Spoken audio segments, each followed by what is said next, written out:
होता है heat ventilation air conditioning. इस सिस्टम के अंदर हीटर कैसे काम करता है और कौन सी गैस कहां से गुजरकर हाई प्रेशर बनाती है और कौन सी गैस गुजरकर लो प्रेशर बनाती है। दोस्तों आइए आज हम HVAC सिस्टम के बारे में समझते हैं। दोस्तों इस पूरे सिस्टम में हम बताना चाहते हैं कि इस सिस्टम में जो गैस होती है वो फ्रीडम गैस होती है या नॉर्मल तरीके से ही होती है। पहले R12 का उपयोग होता था, लेकिन इसके क्लोरोफ्लोरोकार्बन की वजह से अब R134A का उपयोग होता है, जो कि क्लोरोफ्लोरोकार्बन से फ्री है। क्लोरोफ्लोरोकार्बन ओजोन परत है जो कि उसे नुकसान पहुंचाता है। जो हीटर होता है वह इंजन कूलेंट की गर्मी से चलता है। कूलेंट इंजन के अंदर सर्कुलेट होकर इंजन का गर्म कूलेंट हीटर कोर के अंदर जाता है। दोस्तों सेकंड मोड कंडीशन में जब आप टेम्परेचर को काफ़ी हाई सेट करते हैं तब फ्लैप एयर की डायरेक्शन चेंज करता है।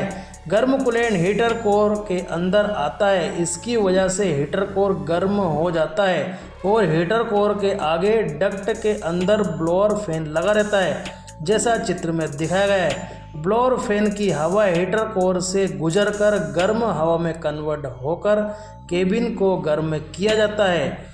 और हीटर को चालू करो या ना करो, जब तक इंजन चलता रहेगा हीटिंग कोर हमेशा गर्म होती रहेगी। एसी कंप्रेसर कैसे काम करता है, तो दोस्तों आइए हम समझते हैं एसी सिस्टम। गाड़ी के बम्पर के पीछे लगे एसी कंडेंसर और साथ में ही कूलिंग फैन लगा रहता है। कंडेंसर के साइड में ही रिसीवर ड्रायर लगा रहता है। इसके दो फंक्शन होते हैं। पहला यहाँ एक फिल्टर की तरह काम करता है और एसी के पार्ट्स को फिट करते समय एसी गैस फिल करते समय मॉइस्चर या नमी एसी सिस्टम में होती है, उस नमी को ऑब्जर्व कर लेता है और एसी गैस फिल्टर हो जाती है। रिसीवर ड्रायर का दूसरा फंक्शन यह है कि यह टेम्परेरी स्टोरेज की तरह काम करता है। जब लो कूलिंग डिमांड होती है तब एसी को लो स्पीड पर चला जाता है, तब एवापोरेटर में ज़्यादा गैस की ज़रूरत नहीं होती है। यहाँ कुछ गैस रिसीवर ड्रायर में स्टोर किया जाता है।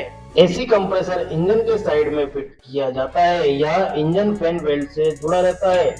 एक्सपेंशन वाल्व, एवापोरेटर और ब्लोअर गाड़ी के डैशबोर्ड के पीछे लगा रहता है। एक्सपेंशन वाल्व एवापोरेटर के साथ में जुड़ा हुआ रहता है। जब हम एसी के स्विच को ऑन करते हैं तो यहाँ से इलेक्ट्रिकल सिग्नल एसी कंप्रेसर में जाता है।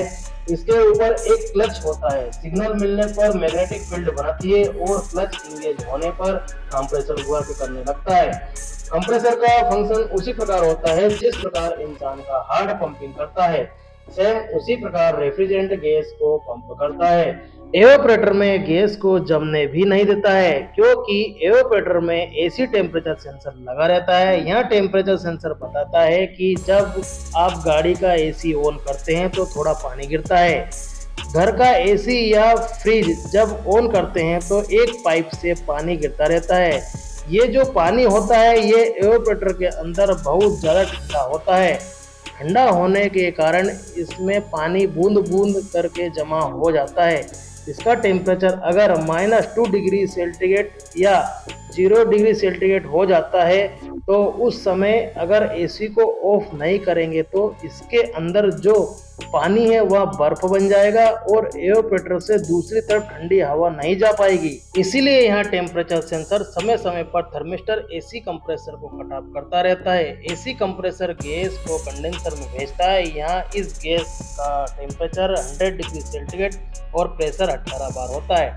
कंडेंसर में गैस के जाने पर कूलिंग फैन एसी गैस को ठंडा करके इसको 45 डिग्री सेंटीग्रेड और प्रेशर 17 बार हो जाता है। कंडेंसर से गुजरने के बाद एसी गैस लिक्विड फॉर्म में कन्वर्ट हो जाती है, जो रिसीवर ड्रायर से होकर आगे एक्सपेंशन वाल्व में जाती है। एक्सपेंशन वाल्व है कि एसी गैस के टेम्परेचर को 10 डिग्री सेंटीग्रेड और 4 बार का प्रेशर हो जाता है।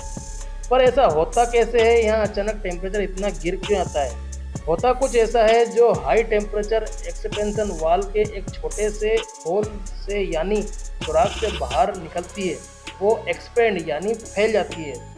जब ये हाई प्रेशर गैस रेफ्रिजरेंट में फैलती है तो इसका प्रेशर कम होने की वजह से टेम्परेचर नीचे आ जाता है और कूल गैस एवापोरेटर में जाती है। इसके आगे ब्लोअर फैन लगा रहता है। जब टेम्परेचर काफ़ी लो सेट करते हैं और ब्लोअर फैन की हवा एवापोरेटर से गुजरकर ठंडी हो जाती है। जैसा कि हमारे घर में वाटर कूलिंग कूलर फैन गर्म हवा को सक्स कर या खींचकर उस एयर को घास या हनीकॉम्ब फोम से गुजरना होता है और एयर कूल एयर में कन्वर्ट हो जाती है, जैसा चित्र में दिखाया गया है। सेम उसी प्रकार एसी सिस्टम में एयर वेपोरेटर से गुजरकर हवा ठंडी एसी में कन्वर्ट हो जाती है। अब बात करते हैं थर्ड कंडीशन की, जब आप टेम्परेचर को ना तो लो और ना ही हाई बल्कि थर्ड मोड सेट करते हैं तो इस स्थिति में फ्लैप एयर को पास करेगी एवापोरेटर से और हीटर कोर से, जिसके कारण एयर का टेम्परेचर मीडियम मेंटेन होता रहता है। ये पूरा सिस्टम ऑपरेशन ऑटोमेटिकली होता है, जिसे ऑटोमेटिक क्लाइमेट कंट्रोल कहा जाता है।